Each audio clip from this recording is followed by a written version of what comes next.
স্বর্ণসীমানাতে তোমাদের আরও একবার স্বাগত।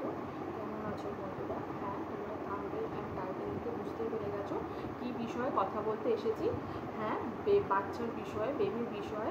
তোমরা অধিকাংশ বিবাহিত মেয়েরা আছো যাদের অনেক বড় বড় নার্সিংহোমে ডাক্তার দেখিয়েছো, অনেক রকমের পরীক্ষা করিয়েছো, অনেক ওষুধ খেয়েছো, তবুও বাচ্চা আসছে না।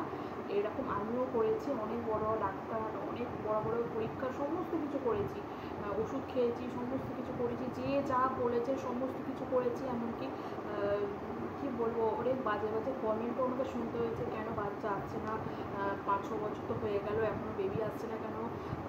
অনেক রকমের বাজে বাজে মন্তব্য হয়তো তোমরা অনেকে শুনেছো কথা, তাদের ক্ষেত্রেই বলছি, তোমরা উপকৃত হবে এই ভিডিওটা দেখে।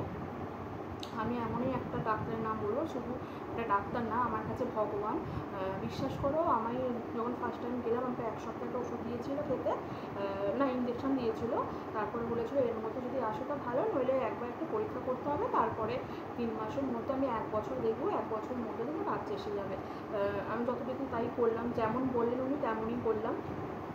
ওষুধ ইঞ্জেকশন নিলাম, এলো না 1 সপ্তাহের মধ্যে। আমি পরীক্ষা করতে গেলাম কলকাতায়, ওখানে পরীক্ষা করালো, দুজনেই পরীক্ষা করালো। করানোর পর বললো যে, আমি ডাক্তারকে একটাই কথা জিজ্ঞাসা করেছিলাম, ডাক্তার যে আসবে তো বলছে, দেখো মা, তোমার 80% চান্স আছে তোমার বাচ্চা হবে, তুমি সব নেগেটিভটা ভেবো না, পজিটিভ ভেবো, দেখবে তোমার বাচ্চা হবেই।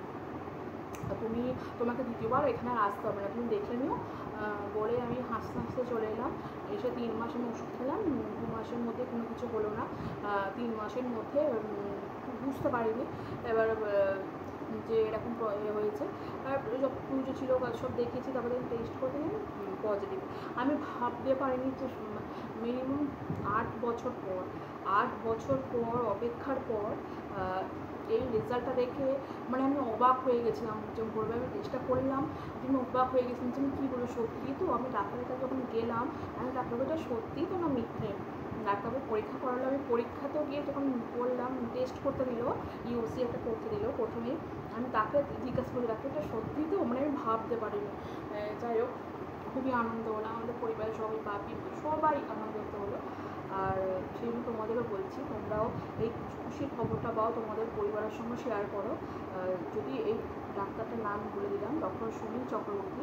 এই বিষয়ে যদি আরও কোনো কিছু জানার তোমাদের থাকে, ডিটেলস আমার জানা থাকে, তোমাদের কমেন্ট করো, আমি সমস্ত কিছু বলে দেবো, হেল্প করবো। প্লিজ তোমরা এই ভিডিওটা প্রচুর পরিমাণে শেয়ার করো, যাতে যাদের এই প্রবলেমটা হচ্ছে তারা যেন উপকৃত হয়, তারা যেন মা হয়, সুখ পায়, পরিবারের যেন সবাই হাসি মুখে কাটায়। আমি যে 8 বছর পর এই সুখটা পেয়েছি, অনেক কিছু জ্বালা যন্ত্রণা সহ্য করার পর যে এই খুশির খবরটা আর কিছু ম্যাটার করে না। হচ্ছে বা আগের কথা ছেড়ে দিয়েছি, এখন আমার বেবি 2 বছরের হলো।